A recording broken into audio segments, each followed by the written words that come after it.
Welcome to The Explainer. Okay, so today we're diving into a massive shift happening right now in the world's most populous nation.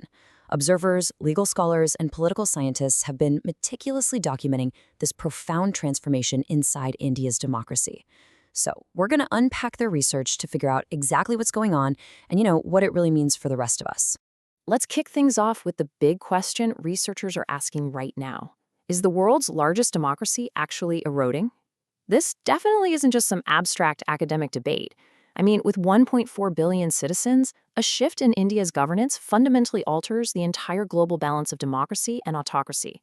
But to really get what scholars are seeing on the ground, we first need to lock down a specific term. Political scientists actually use a very specific term for what they're observing here: a hybrid regime. According to the Journal of Democracy, modern democracies rarely shatter overnight with, say, dramatic military coups. Instead, they erode incrementally. It's kind of like a slow leak. A hybrid regime maintains the outward facade of a democracy, like holding regular elections, while quietly whittling away the civil liberties and the checks and balances that make it actually function. To truly grasp what this modern, quiet erosion looks like, researchers often contrast it with India's past. Our ultimate historical baseline for an overt democratic breakdown is the 1975 national emergency. During a 21-month period, Prime Minister Indira Gandhi formally suspended almost all democratic institutions. It was sudden, it was completely in the open, and, crucially, it was legal under the Constitution at the time. But how did things even get to that point? Well, the buildup was incredibly intense. The early 1970s in India were marked by severe economic strain and mass civil unrest. In 1973, we see the Navnirman Andolan, these massive student protests in Gujarat sparked by rising food prices and corruption.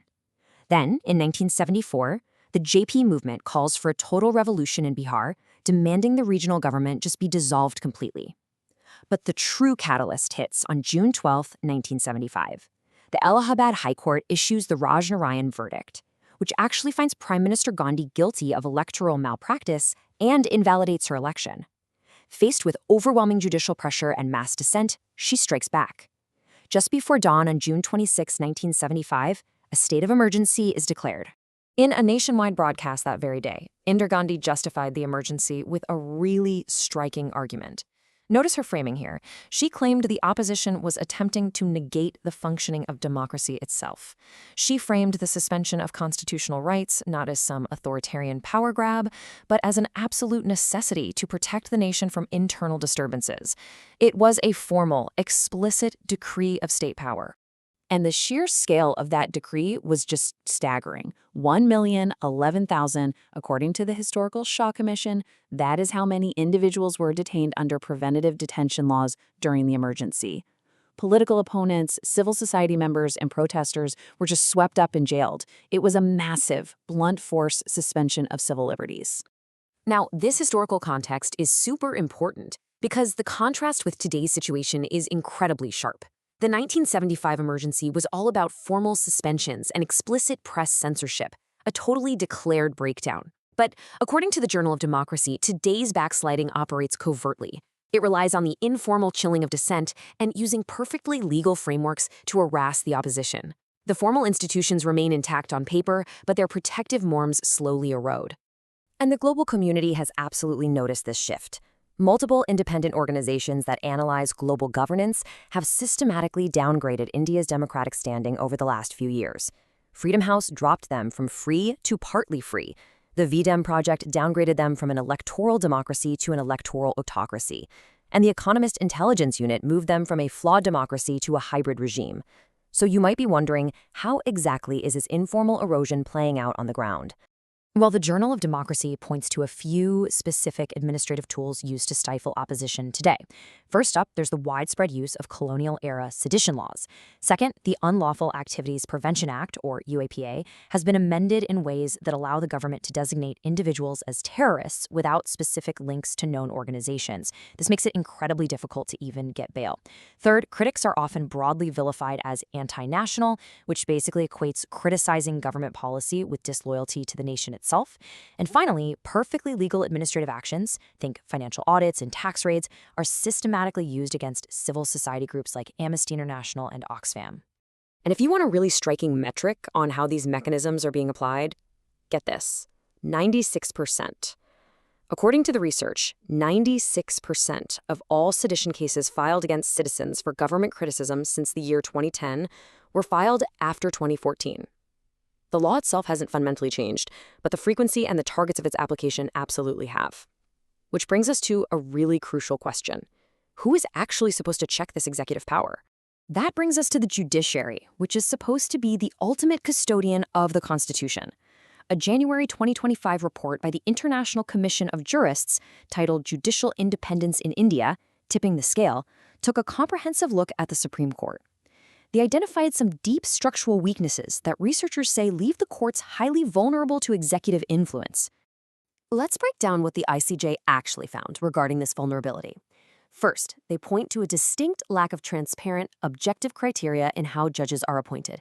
Second, while the judiciary formally selects judges through what's called a collegium, the government basically holds an effective veto power over those recommendations. Third, the report highlights the arbitrary transfers of high court judges, very often without their consent, which can act as a sort of disguised punishment for independent-minded judges. And lastly, there's the unregulated practice of the government offering post-retirement employment to judges, which obviously casts a massive shadow of potential bias. Let's draw another historical parallel here. Back during the emergency in 1976, the Supreme Court ruled 4-1 that citizens effectively had no right to life or liberty. It was a moment of profound subservience to the executive branch. Today, scholars are noting a different kind of loss in institutional checks and balances. The Journal of Democracy points out that recent rulings on major political issues, from electoral bonds to Kashmir, have consistently favored the central government. It's not an overt, formal suspension of rights like in the 70s, but rather an increasingly quiescent judiciary. And this concern isn't just coming from outside observers looking in. Consider this really stark warning from former Supreme Court Justice Justi Chelameswar, who was actually part of an unprecedented press conference back in 2018.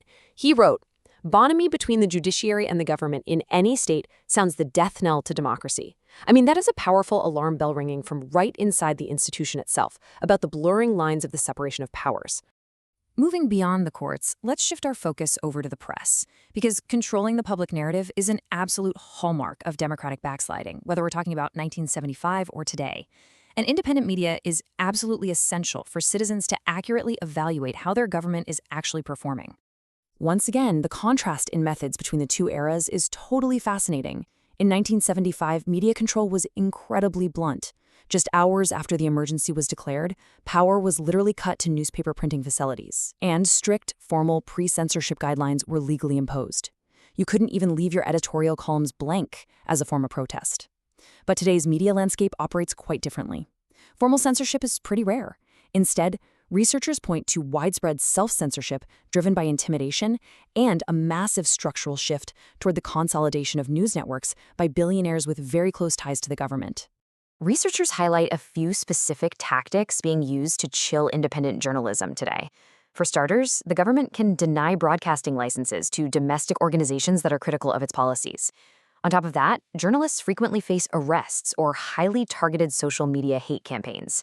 And foreign outlets aren't immune either. For example, the BBC faced tax raids in 2023, just weeks after releasing a documentary critical of the government. Structurally, corporate acquisitions are totally reshaping the landscape too, like the 2022 acquisition of NDTV, which was India's last major independent television network, by a billionaire closely associated with the administration. And when it comes to everyday citizens just trying to share information with each other, consider this staggering statistic: 84. In 2022, India literally led the world with 84 government-directed internet shutdowns. These blackouts are frequently imposed right before and during protests, acting as a highly effective tool to impede public coordination and stifle digital dissent on the ground. Okay, so having looked at all this data on institutional erosion, you might be thinking this story just ends there, but it doesn't. Let's pivot to a much more optimistic viewpoint. According to the research, while India's democratic slide is a massive concern, it is not necessarily irreversible. The foundational structures of the world's largest democracy do still exist, and they still offer real avenues for pushback. Researchers point to several specific avenues for democratic revival. First and foremost, elections in India still remain genuine mechanisms for turnover. The ballot is still a powerful tool for accountability.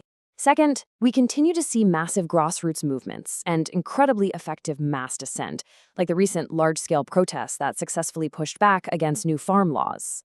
Third, opposition parties are still totally capable of scoring significant electoral victories at the state assembly level. The ultimate key, scholars note, will be the ability of these political challengers to build deep, broad-based organizational roots capable of effectively harnessing all this grassroots energy on a national scale. All of this research basically points us toward one massive, provocative question. Will India's grassroots resilience outlast its institutional capture? Can the sheer democratic will of 1.4 billion people act as the ultimate check against this quiet erosion of institutional independence? The data definitely shows a system under immense strain, but it also shows a citizenry that knows exactly how to push back. Understanding these underlying mechanisms is the very first step to watching this vital story unfold. Thank you so much for joining me for this explainer, and keep questioning what you see.